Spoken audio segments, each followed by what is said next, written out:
Was there any particular program or activity that you got involved in that really pushed your mettle to the end, that that was really one of the hardest things you ever had to do in your service?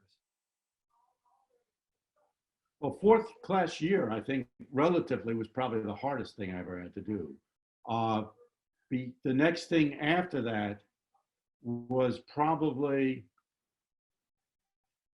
and there are a couple that are similar, probably some new business, getting new satellite contracts for the company I was working for at the time, which was Boeing.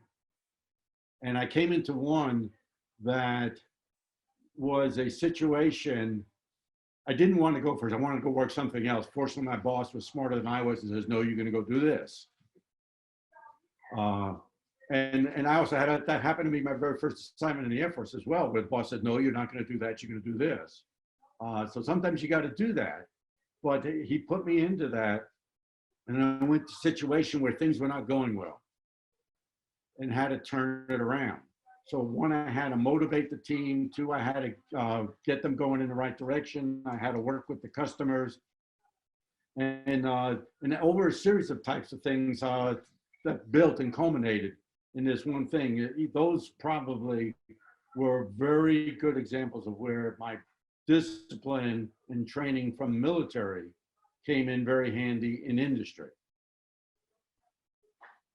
And that was one thing that was nice when I went into consulting, because I was no longer in charge. So, look, I'll give you my best advice and you can take it or you can leave it, but it's not up to me to make the decisions. I mean, that's great. Anytime on the emotional end where you got thoroughly stressed of something that was, on an emotional end, really, really challenging?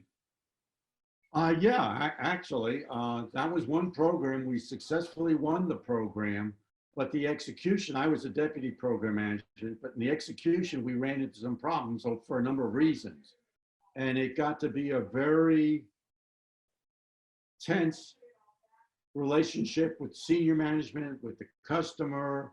And that was one of the most stressing things from that point of view in that particular area. And it was ultimately turned around. And I feel very good at I was there at the beginning of the creation, and the next step up, they needed people who had a better discipline in certain areas to get over that part of the hurdle.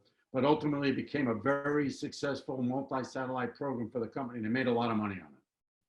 And so I look back in the final analysis, I take great pride in that one. Beautiful, beautiful. But that one period was really very stressful. I mean, going in and getting your ass reamed by this vice president is not a fun, not a fun exercise.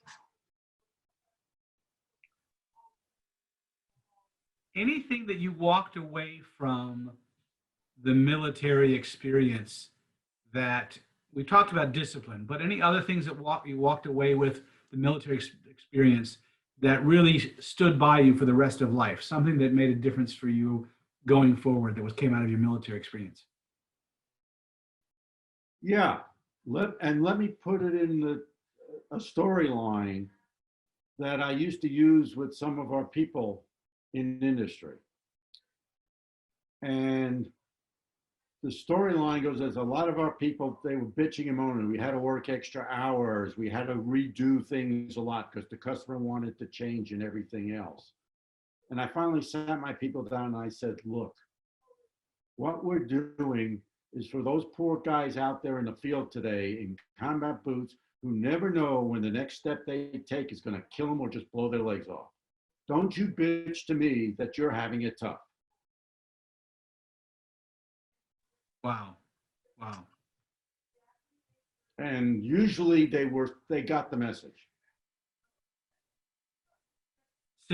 Keeping the end in mind, as part of the goal is keeping the end in mind. I'm doing this because of what's going to happen in the future. Mm-hmm. Very There's powerful. a mission. You have a mission.